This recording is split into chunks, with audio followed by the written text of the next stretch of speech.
Tiene entonces la palabra el profesor de la Universidad de Guinea Ecuatorial, miembro y secretario de la Academia Ecuatoguineana de la Lengua Española, don Armando Zamora.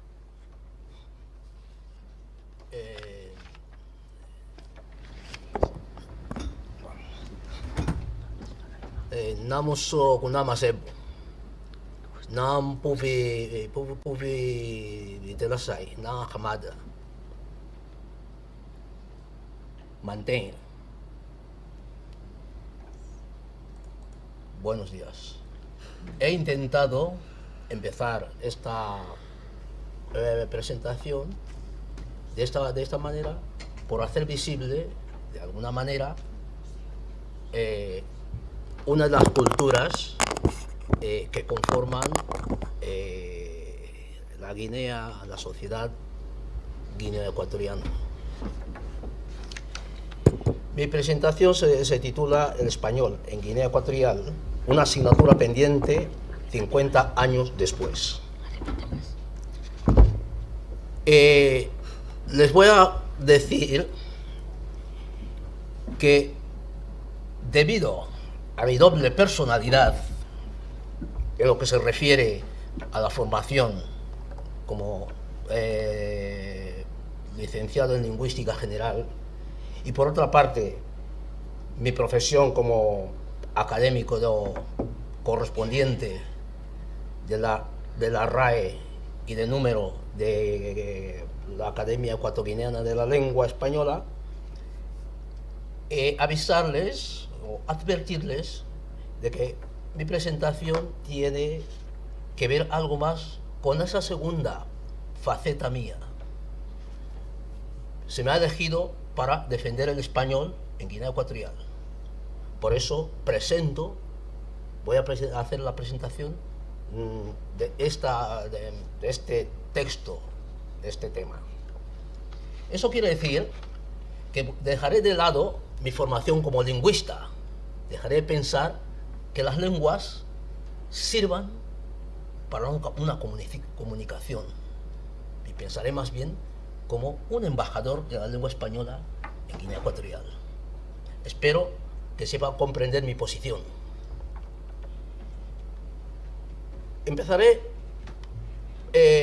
antes de nada, dando las gracias a la organización a la que pertenezco y a todo esta reunión que se ha organizado en torno a hablar de Guinea, hablar del pasado, del presente y del futuro, más que sería muchísimo mejor enfocar las cosas hacia un futuro.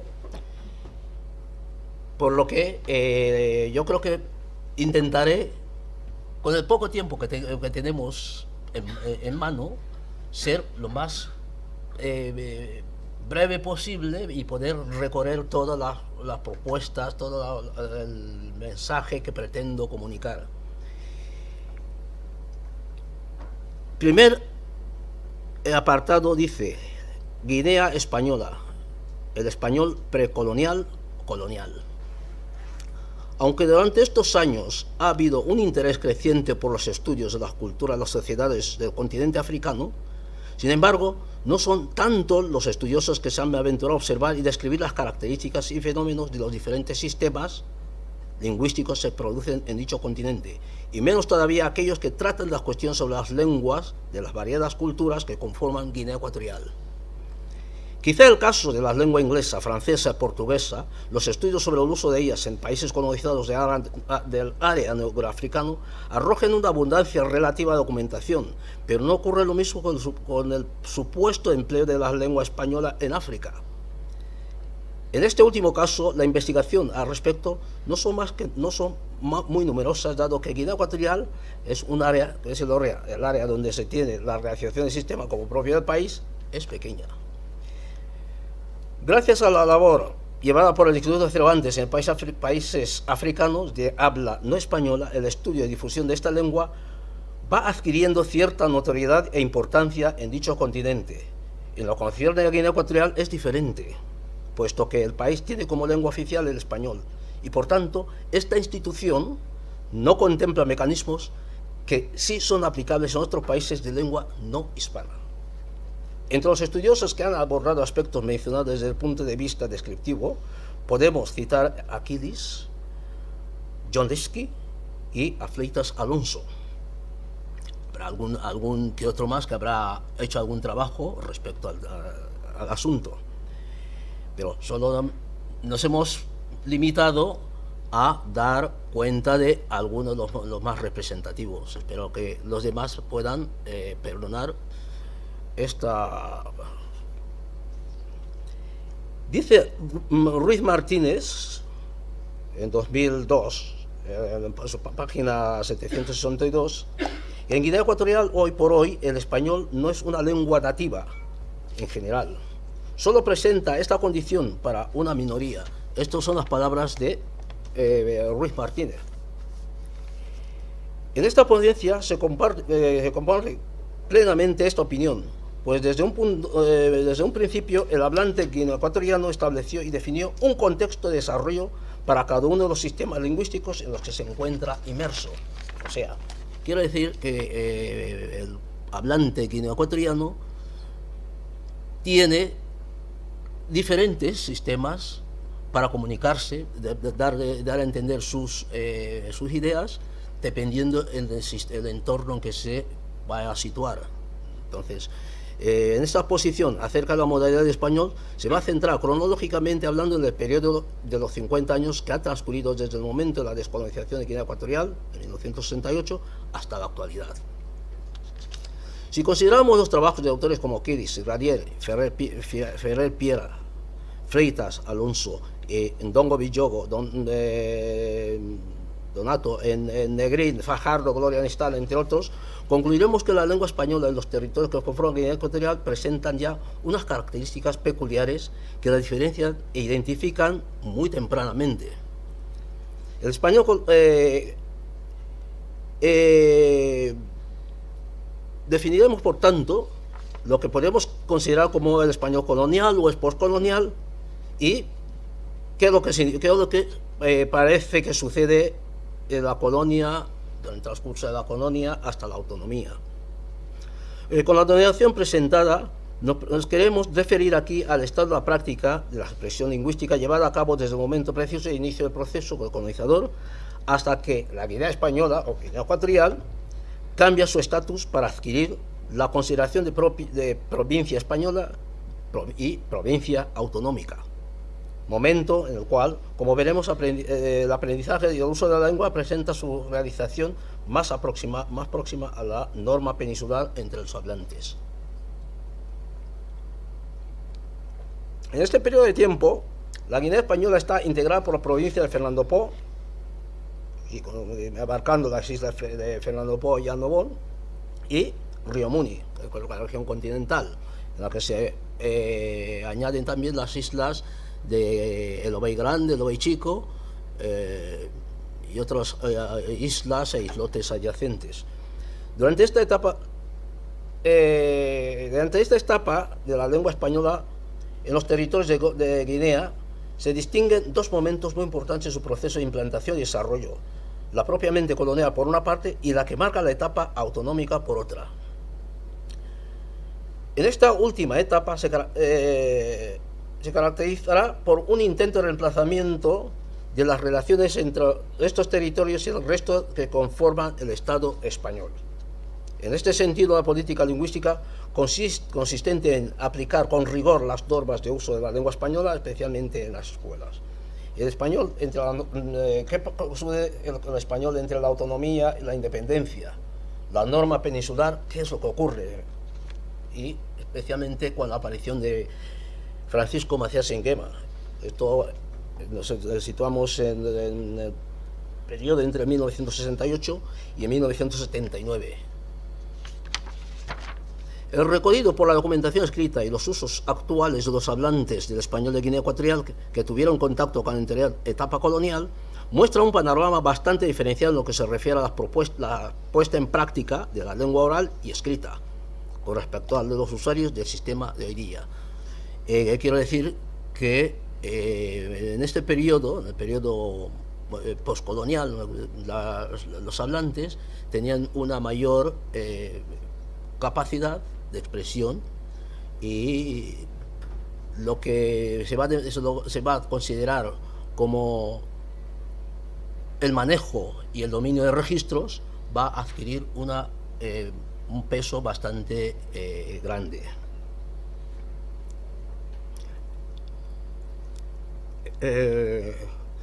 Un segundo factor será la interacción con hablantes francófonos del país limítrofes y muestra diferencia de niveles de comportamiento, tanto en la práctica oral como en la escrita. Me parece que me he equivocado un poquito y he avanzado un poco más de lo que realmente debería haber dicho. Aquello de el cambio de registro, la pérdida de registro tiene que ver, pero en primer lugar, que la política educativa promovida por la dictadura de Macías Nguema va a primar aspectos de rebeldía contra la antigua metrópoli sobre la rectitud científica y lingüística. No sé si me habré expresado, me habré aclarado. Quiere decir que en la época de Macías Nguema, todas las características, vamos a llamarlas así, expresivas, después de la pelea con la metrópoli, no sufrieron bastante retroceso a la hora de poner la práctica en la lengua española. Entonces, esto, más lo que dijimos anteriormente como segundo factor de interacción del hablante francófono y de países limítrofes, va a generar un resultado, y es que los hablantes cuyas edades se encuentran en los rangos entre los 60 años o más, el nivel de uso que a la normatividad se refiere es alto, mientras que los hablantes más jóvenes, pertenecientes a sectores de edad entre los 55 años y menos, el nivel de dominio de la lengua es menor. Esta diferencia se manifiesta a nivel tanto léxico, morfológico y morfosintáctico, quiero decir. Guinea Ecuatorial accede a la independencia de España el 12 de octubre de 1968. El periodo de democracia que sigue esta fecha no supera los 145 días. La crisis con España no tarda en aparecer debido a las serias diferencias entre un Macías anti-español, que se autoproclama presidente vitalicio y declara la guerra, esa guerra entre comillado, a todo lo que tiene que ver con España. Es una medida que va a marcar el rumbo de la educación y la formación en Guinea Ecuatorial y, como no, varía de forma rotunda la evolución y el uso de la lengua española. Las consecuencias de esto serán muy graves desde todos los puntos de vista. En este periodo, ¿qué ocurre con la norma peninsular? ¿Cuáles son los elementos que intervienen para las posibles variaciones de la norma peninsular? O sea, voy a hablar ahora de los cuadros técnicos procedentes del área soviético, el área chino, etcétera, y su influencia sobre el español de Guinea Ecuatorial. El declive de la norma peninsular en el hablante español guineo-ecuatoriano comienza a tomar cuerpo en 1971 y sigue hasta hoy día sin culminar. Entre 1971 y 1975, el objetivo principal de la formación de guineo-ecuatoriano toma la dirección de magnificar y divinizar la figura del presidente. Tiene lugar aprendizaje por repetición de las consignas, fórmulas y proclamas destinadas a alabar la personalidad del líder. Consignas contenidos en dos documentos planfetarios de la época de títulos: Línea Revolucionaria Estudiantil Guinea e Marcha con Papá Macías Nguema Villogo Ñenguelo, y Decisión Invariable, y los deberes patrióticos de un verdadero estudiante revolucionario que deberán dominar todo estudiante. La administración termina por confiar la formación de aquellos que van a conformar los futuros cuadros medios de la administración a los países amigos, una comilla simple, de entonces. Estos eran la República Popular China, la Unión Soviética, la República de Cuba, Corea del Norte, entre otros. Llegamos así al posmaicismo. Con la llegada del nuevo mandatario se puede hablar de un grado de apertura de Guinea Ecuatorial al mundo exterior y de la aceptación de la lengua y cultura española como herencia de la anterior etapa colonial. A pesar de esto, la influencia de los cuadros de autoridades formados fuera de España y en general fuera de Europa impone que aquellos que deben recibir las órdenes que emanan de su poder consideran la lengua española como un elemento exógeno. En un determinado momento de la historia de Guinea Ecuatorial, el español, tenemos que decir, encontró una situación de mayor limpieza, entrecomillado, a lo que se refiere a la norma peninsular. Lejos queda el tiempo en que ya en la conjugación y puesta en práctica del verbo muy propio del español guineo-ecuatoriano, el saber castizar. Con dicho verbo, el español guineo-ecuatoriano sellaba su compromiso con el correcto uso de la lengua española. Hoy el español es un sistema que tiene serios competidores que proceden de distintos puntos. Vamos a exponer ahora algunos resultados relevantes de la crisis de la norma peninsular en el español de Guinea Ecuatorial. El español guineo ecuatoriano oral presenta las peculiaridades que observamos en los hablantes en el plano escrito. Si el español guineo ecuatoriano oral presenta la peculiaridad que observamos en los hablantes en el plano escrito, no puede ser menos caracterizador. Podemos decir, con arreglo a esto, que el hablante español peculiar escribe como habla. Se trata de un emisor que presenta un registro muy bajo en su hacer léxico expresivo del sistema, lo que hace que no distinga detalles fónicos como las diferencias que puedan existir entre dos grafos de fonemas y sonidos relativamente próximos e incluso de carácter léxico. Me gustaría haber podido leer esta documentación. Lo que pasa es que todo interno, lo que pasa es que los mandatos de tiempo no permiten, por lo que me parece que tendré que hacer un salto en el tiempo y hablar un poquito de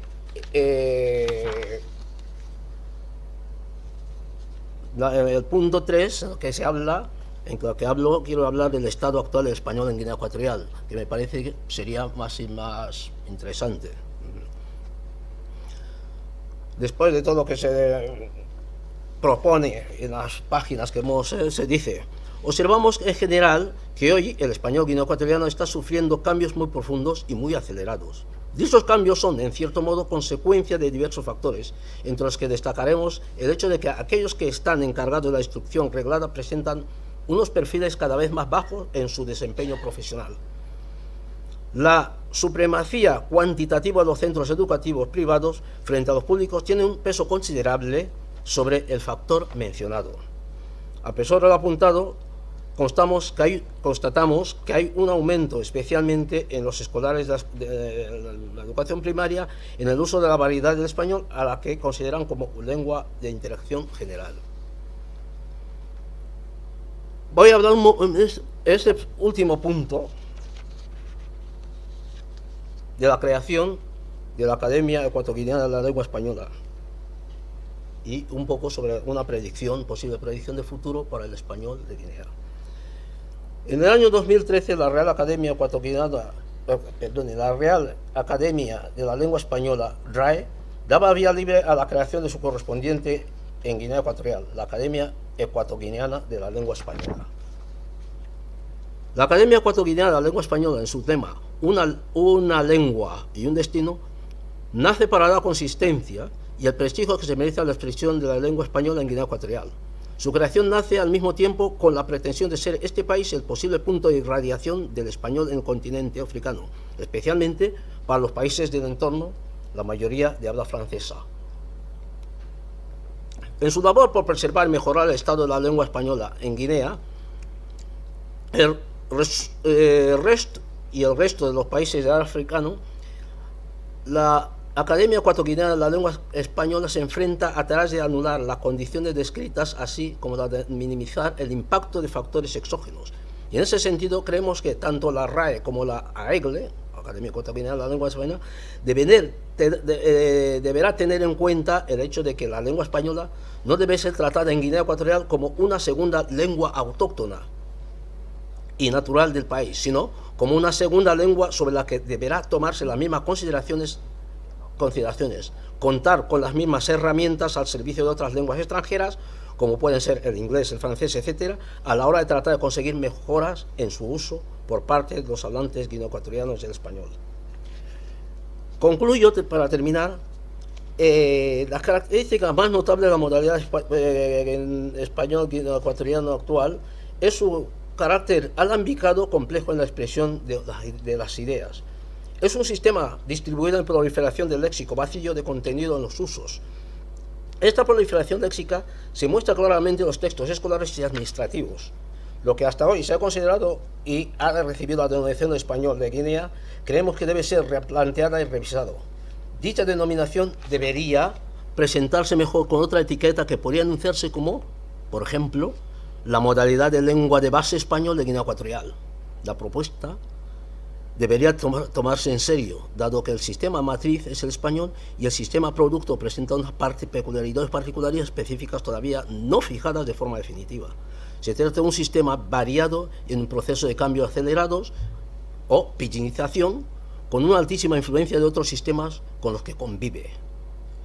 Con este panorama a la vista, creemos que la Academia Ecuatoguineana de la Lengua Española deberá trabajar con la vista puesta en un objetivo: tratar de que los cambios que se estén dando y están por darse en la modalidad no impliquen variaciones demasiado profundas en lo que se refiere a la estructura morfosintáctica del español. San Cristo, paz en Gracias.